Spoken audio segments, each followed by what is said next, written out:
دوستو، فلمیں پاکستانی جمالیت کا گمشدہ باب۔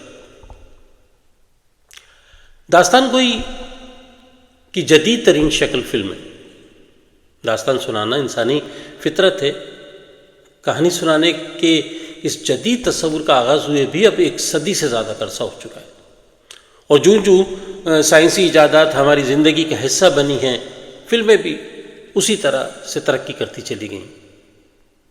دنیا بھر میں بننے والی فلموں نے یہ سفر آگے کی طرف کیا ہے، مگر ہمارے ہاں یہ سفر پچھلی صدی کے آخری 2 اشروں میں زوال کی سمت چلنا شروع ہو گیا تھا۔ ان برسوں میں ضیاء کے پھیلائے ہوئے جال میں تخلیقی بانجھ پن مسلسل بڑھا، جس نے پاکستان کا سافٹ امیج برباد کر کے رکھ دیا۔ گزشتہ 50 سالوں میں فلموں کو میں نے محض تفریح کے لیے نہیں دیکھا، بلکہ یہ میرے اندر ایک طلب، خواہش اور جنون کی طرح ہے، مگر اس کے ساتھ یہ طلب ہمیشہ کچھ طے کردہ پیمانوں کے ہمراہ رہی ہے۔ ان طے کردہ پیمانوں میں معیار کو ہمیشہ اہمیت دی ہے۔ فلموں کو جانچنے کے کئی معیارات ہیں۔ اچھے اور معیاری اداکار، قابل ہدایت کار، اچھی فلمیں بنانے والے ادارے، بہترین کہانی، انوکھے اور دلچسپ موضوعات، مگر آج کے اس دور میں ان سب کے علاوہ جدید ٹیکنیک اور ویژول افیکٹ نے بھی اپنی جگہ بنا لی ہے۔ 50 سال پہلے بننے والی پاکستانی فلمیں جو بڑے معیاری اداروں اور ہدایت کاروں نے بنائیں، وہ اپنے وقت کے اعتبار سے بہت کمال کی فلمیں تھیں۔ بہترین ہدایت کاروں کی ایک طویل فہرست ہے، جن میں نظر الاسلام، پرویز ملک، حسن طارق، جاوید فاضل، شباب کرانوی، اسلم ڈار، ریاض شاہد، ایس سلیمان، اقبال یوسف، اقبال کاشمیری، شمیم آرا، سنگیتا وغیرہ شامل تھے۔ ان میں بہت سے ہدایت کار اپنے دور کے لیجنڈ تھے۔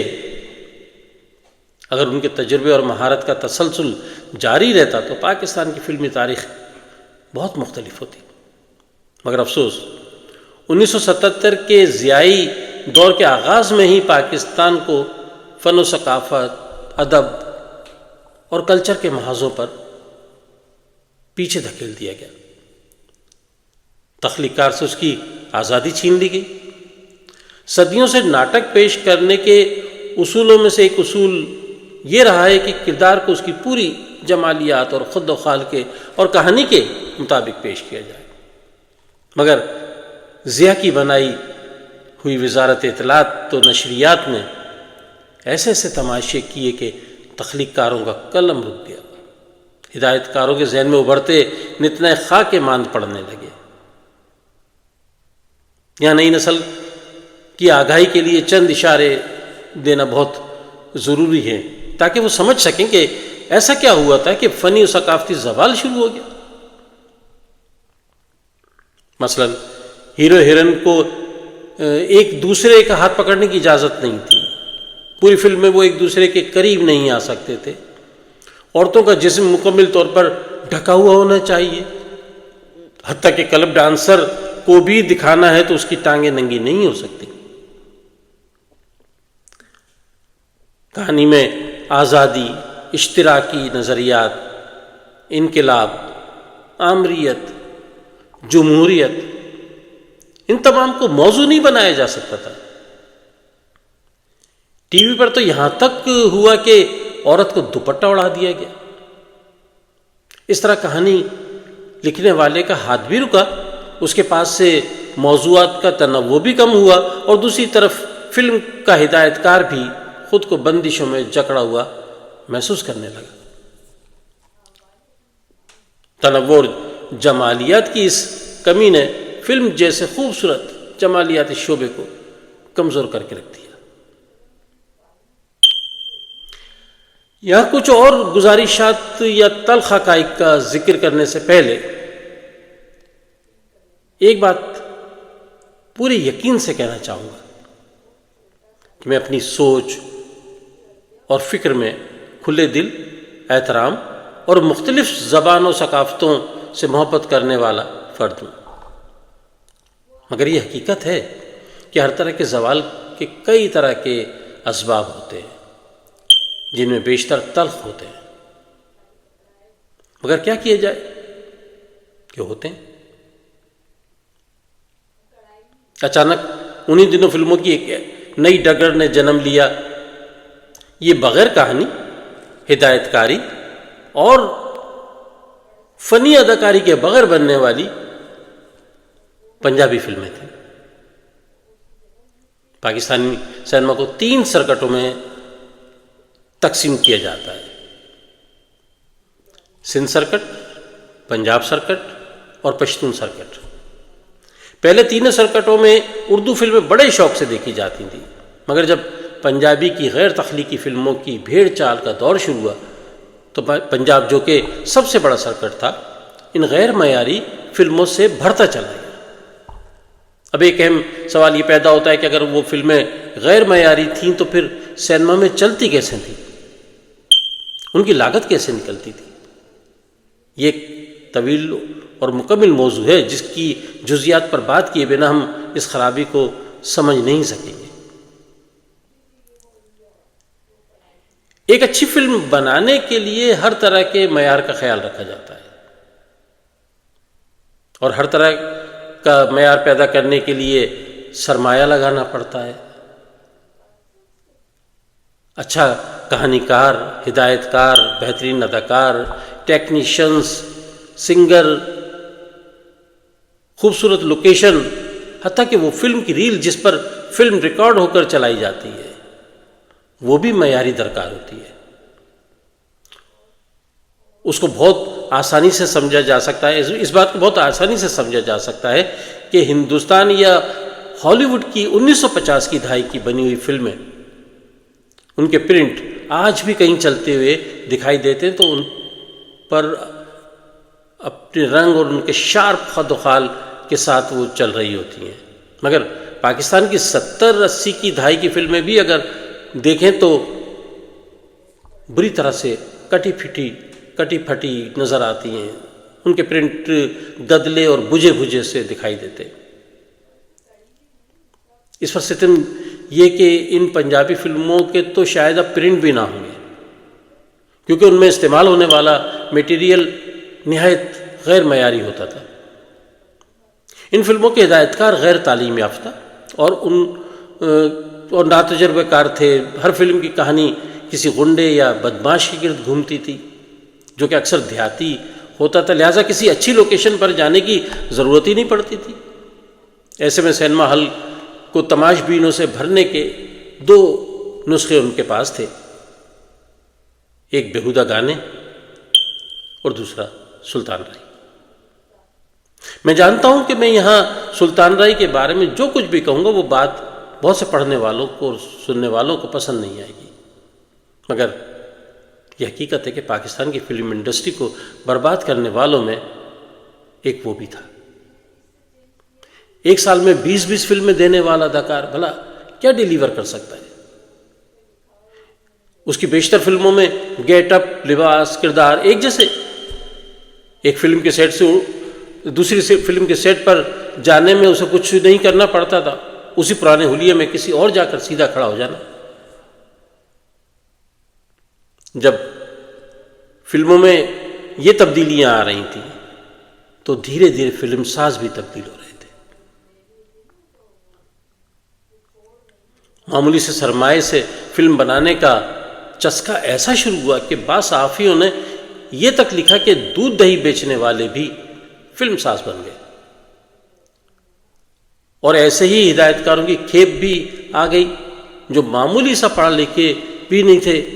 جب فلموں کے نام پر یہ مذاق ہو رہا تھا تو ذہین تخلیق کار، ہدایت کار، اداکار اور فلم ساز جن کی بہترین فلمیں پنجاب کا سرکٹ نہ ملنے کی وجہ سے اپنی لاگت بھی پوری نہیں کر پا رہی تھیں، وہ مایوس ہوتے چلے گئے۔ فلم اسٹوڈیوز میں اب غنڈے اور بدماش دنتا ناتے پھر رہے تھے، اداکاروں کی عزت محفوظ نہیں تھی۔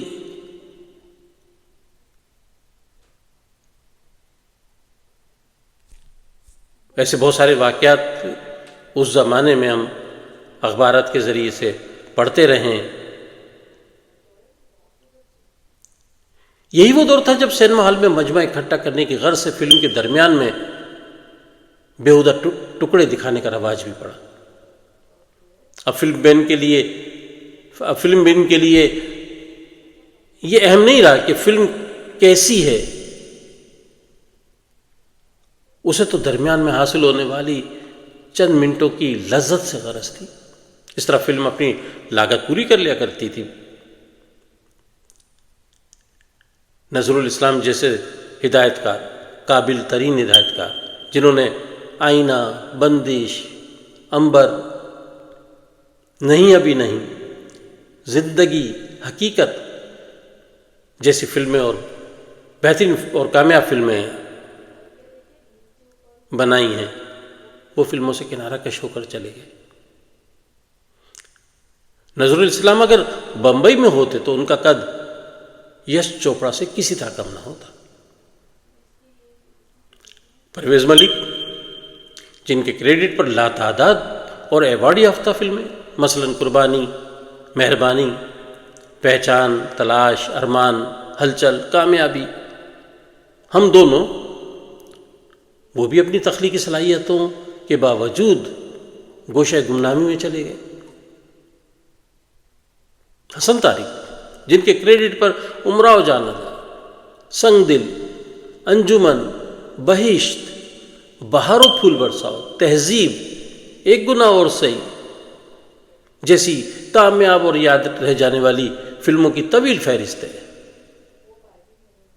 کیسے منظر سے غائب ہوئے کچھ پتہ ہی نہیں چلا۔ اب ذرا ایک نظر ہم ان اداکاروں پر اور اداکاروں پر بھی ڈال لیتے ہیں جو کہ فلموں کا اصل چہرہ ہوتے ہیں۔ یہ بہت طویل فہرست ہے، مگر کچھ کا ذکر کیے بنا بات ادھوری رہ جائے گی۔ ان اداکاروں میں محمد علی، ندیم، وحید مراد، شاہد، غلام محی الدین، شان، یوسف خان، حبیب، رنگیلا، تالش، مصطفیٰ قریشی، کمال، اور اداکاروں میں زیبا، شبنم، انجمن، بابر شریف، صبیہ، نیر سلطانہ، ممتاز اور بے شمار۔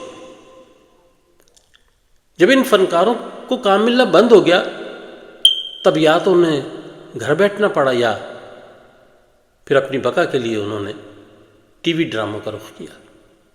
ایک سمت تو فلموں کی ناکامی اور زوال کی یہ لہر چل رہی تھی، تو دوسری سمت ایسے ناصر بھی چاروں طرف پھیلتے چلے جا رہے تھے جو کہتے تھے کہ تصویر کشی حرام ہے، موسیقی حرام ہے، عورت اور مرد کا ایک جگہ اکٹھا ہونا حرام ہے۔ یہ عناصر زندگی کے ہر شعبے میں اپنا اثر و رسوخ بڑھا رہے تھے۔ ان میں طارق جمیل جیسے سب سے زیادہ نمایاں نظر آتے ہیں۔ ہرچند کہ اب یہ سب بڑے شوق سے خود بھی تصویریں کھنچواتے ہیں، ویڈیو بنواتے ہیں،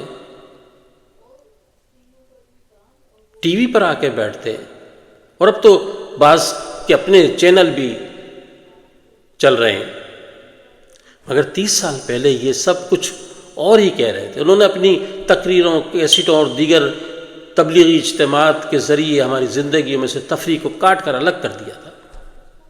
یہاں تک دیکھا گیا ہے کہ شہر کے چوراہوں پر ٹی وی جمع کر کے جلائے جاتے تھے۔ بہت سے مصوروں نے ان کے دباؤ میں آ کر مصوری چھوڑ دی یا محض تغرے بنانے لگے، پھر ملک چھوڑ کر چلے گئے۔ بہت سے گلوکار جن کی گلوکاری ہماری روح کو سرشار کیا کرتی تھی، وہ یا تو خاموش ہو گئے یا اجتماعات میں نعتیں پڑھنے لگے یا پھر ملک چھوڑ کر چلے گئے۔ اب کوئی مہدی حسن، اے نیر، غلام عباس، اسد امانت علی، عالمگیر، محمد علی شیخی، امجد حسین، علی حیدر، تحسین جاوید، محمد انور، وارث بیگ، ارشد محمود، اور دوسری طرف نور جہاں، حمیرہ چنہ، مہناز، نیرہ نور، طاہرہ سید، کوئی نہیں ہے۔ ان میں سے کچھ خاموش اور گمنامی میں ہی دنیا سے رخصت ہو گئے، اور جو باقی ہیں انہوں نے بھی پچھلے 30 سالوں میں کوئی گانا نہیں گایا ہے۔ پلے بیک سنگنگ کا تو تصور ہی ختم ہو گیا، ورنہ ایک زمانہ تھا کہ پاکستانی گیت انڈین فلموں کے لیے چوری کیے جاتے تھے۔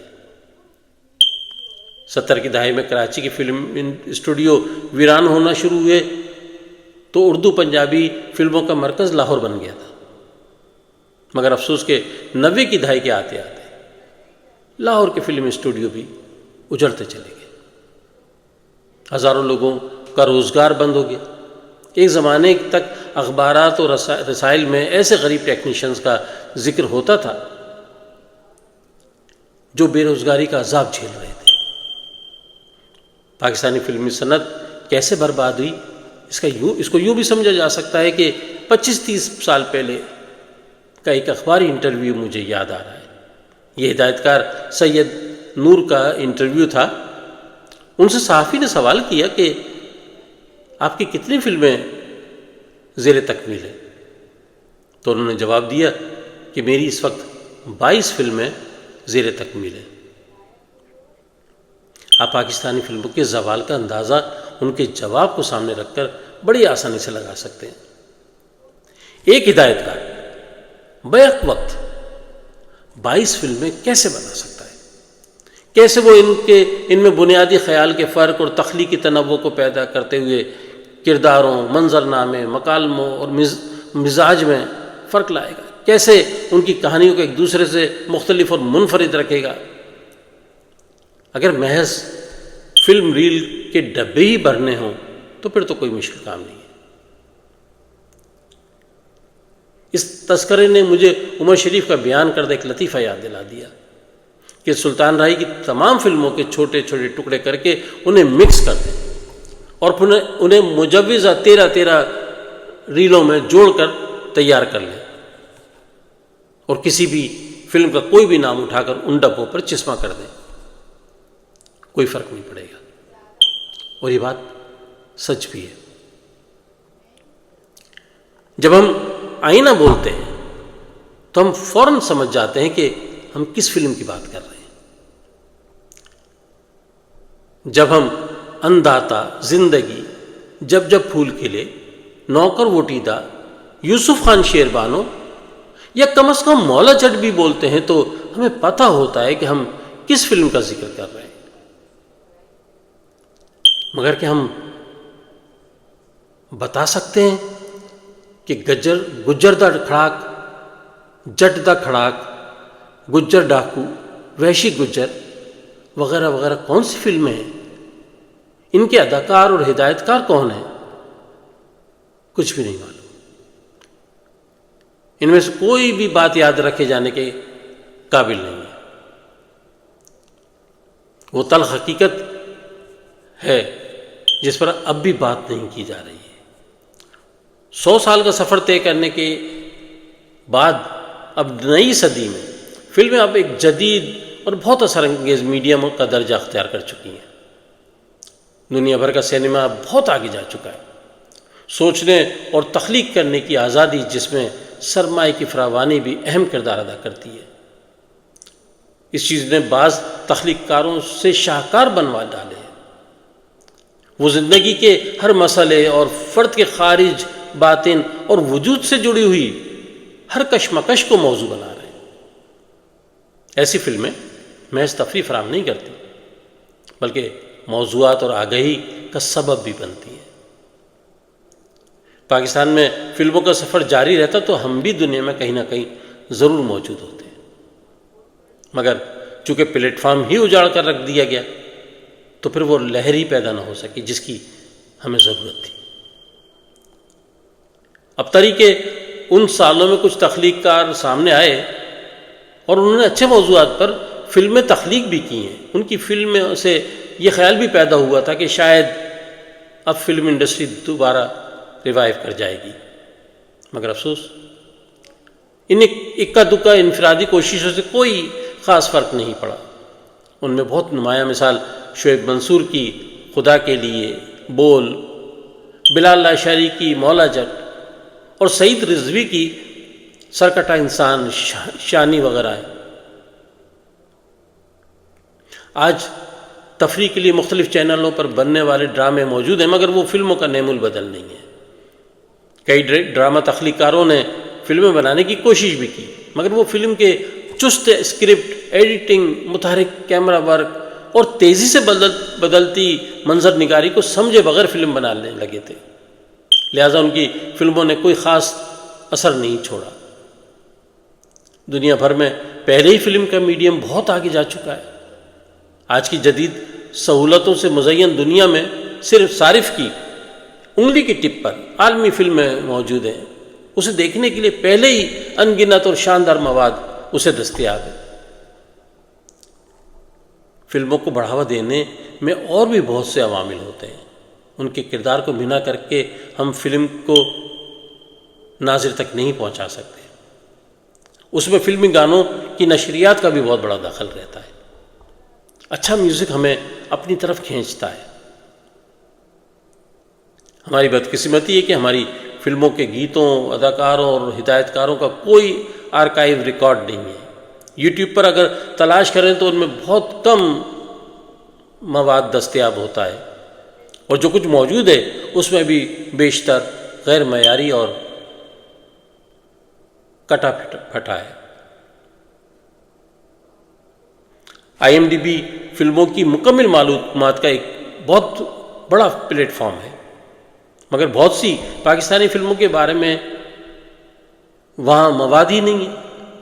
اس کا سادہ سا مطلب یہ ہے کہ ہماری فلموں کے بارے میں دنیا زیادہ جانتی ہی نہیں۔ اس کے پیچھے وہی لاتعداد غلطیاں ہیں جن کا ذکر مضمون کے آغاز میں نے کیا ہے، جن کا ذکر میں نے بار بار کیا ہے۔ حیرت کی بات یہ ہے کہ اس حوالے سے کوئی کام ہوتا ہوا دکھائی نہیں دیتا۔ افسوسناک پہلو یہ ہے کہ چیزوں کو محفوظ کرنے کا ہمارا کوئی وتیرہ ہی نہیں ہے۔